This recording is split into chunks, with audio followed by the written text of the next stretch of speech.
In the name of Allah, who is most merciful and beneficent to all of us, dear students, Assalamu alaikum. I welcome you all on this YouTube channel One Step to Success. Dear students, अगर आप educators की तैयारी कर रहे हैं, PPSC के test की तैयारी कर रहे हैं, एफपीएससी या सब्जेक्ट स्पेशलिस्ट के टेस्ट की तैयारी कर रहे हैं, तो आपको नो हाउ होगा, आपको इस बात का अंदाज़ा होगा कि उसमें पीडागोजी का भी सेक्शन होता है। पीडागोजी से रिलेटेड भी क्वेश्चंस पूछे जाते हैं।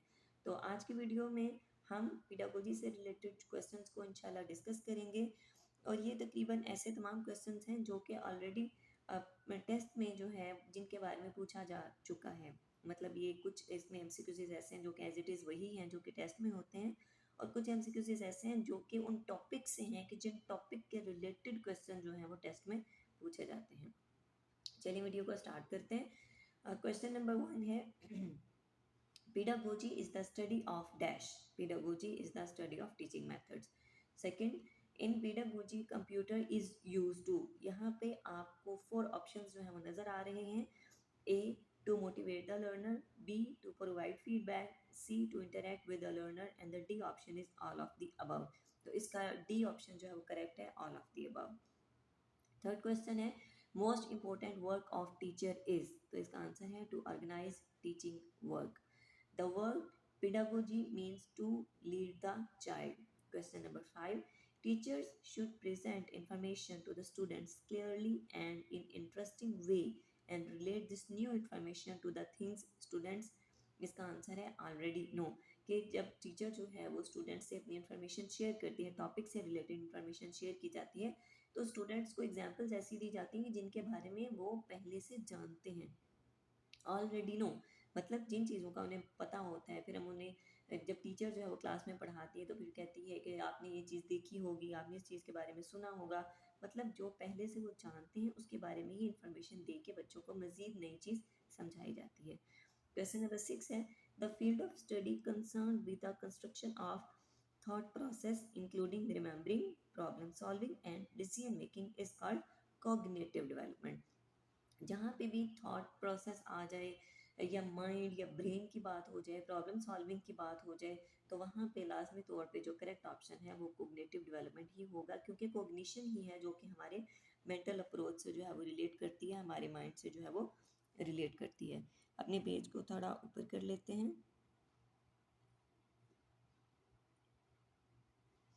क्वेश्चन नंबर 7 है the more parts of your brain,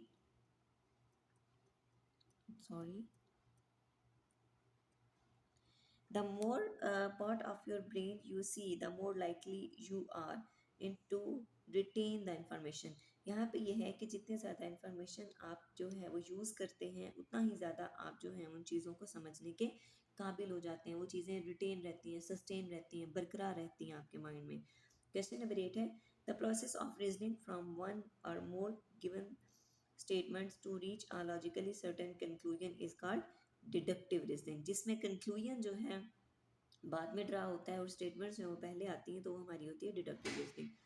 question number 9 है education is a process in which knowledge and skills are transform. Answer इसका होगा from a few persons to the next generation, और ये question पूछा भी जा चुका है पहले. Priori knowledge is knowledge that is known independently of experience. The philosopher who were the who for the first time mentioned the importance of play or sports in education was Aristotle. Aristotle जो थे वो first philosopher थे जिन्होंने sports की importance जो है वो education के अंदर बयान की थी. The idea of practical learning mean education should adopt to the, इसका जवाब है real world. The concept of perennialism in education mean school curricula should focus on what is everlasting. Progressivism believe that education comes from the experience of the child.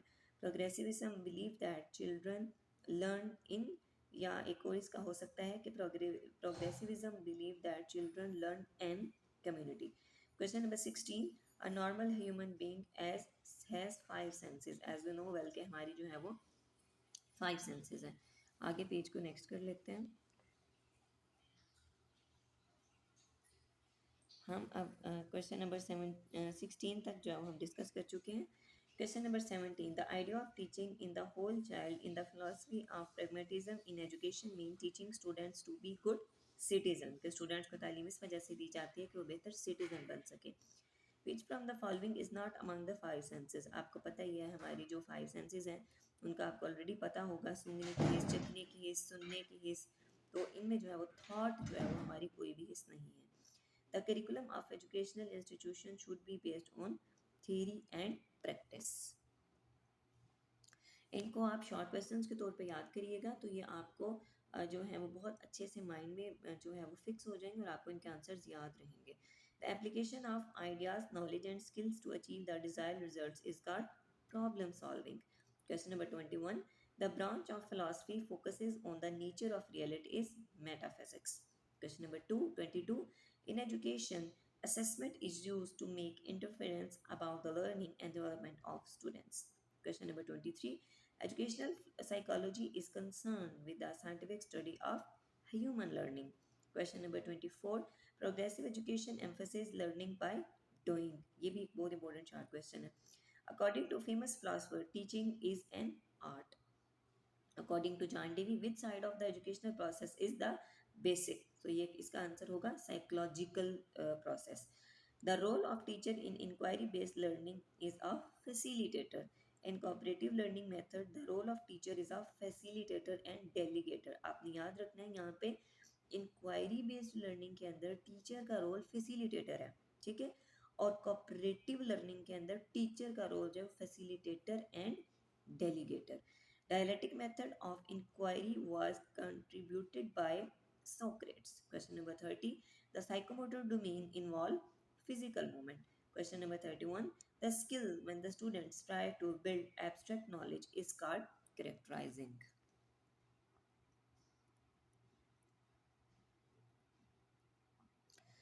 Next है dear students, question number 32. An assessment used to determine a person's ability in particular field of students is called aptitude test, कि जिसमें हमने ability देखनी होती है students की, तो उसका क्या होगा aptitude test. Which act of teacher foster a sense of autonomy in the learning process, delegator. Question number 34, a teacher is considered successful only if he is gentle and easily approachable. 35, before accepting the teaching profession, one must know the future prospectus of his profession. कि आपको अंदाजा होना चाहिए अपने profession का। Question number 36, women are given preference in teaching of primary children because she is emotionally understanding. Question number 37, the use of internet of students the use of internet for students in their educational activities is in your opinion medium for good teaching, कि internet के through students जो हैं वो बेहतर सीख जाते हैं। अपने कर्सर को थोड़ा ऊपर कर लेते हैं। अब हमने जो है वो स्टडी करना है question number 38, the teaching approach in which the students share knowledge with the students through a variety of structure is known as cooperative learning method. Question number 39, when students are asked to leave the classroom to observe events, organisms and objects in their natural surrounding, the teacher is actually using field observation, क्योंकि जब हम observation करते हैं किसी भी चीज़ की तो हमने उसको नेचुरल सेटिंग्स के अंदर ऑब्जर्व करना होता है। ऑब्जर्वेशन का मतलब नहीं ये नहीं होता कि आप किसी भी चीज़ को अपनी मर्जी से पहले तरतीब दे दें और बाद में उसे ऑब्जर्व करें, वो ऑब्जर्वेशन नहीं होती। ऑब्जर्वेशन का मतलब होता है कि एज इट इज़ जो चल रहा है आप उसे जाके ऑब्जर्व करें, तो उसको हम क्या कहेंगे फील्ड ऑब्जर्वेशन। नेक्स्ट पेज पे चलते हैं। ओके डियर स्टूडेंट्स, आज के लिए जो है वो बस आपके लिए मैंने आज की वीडियो में इतना मटेरियल जो है वो इकट्ठा किया था। इंशाल्लाह बाकी एमसीक्यूज़ जो है वो इंशाल्लाह नेक्स्ट वीडियो में क्लियर हो जाएंगे। टिल देन अल्लाह हाफिज़, फ़ी अमानिल्लाह।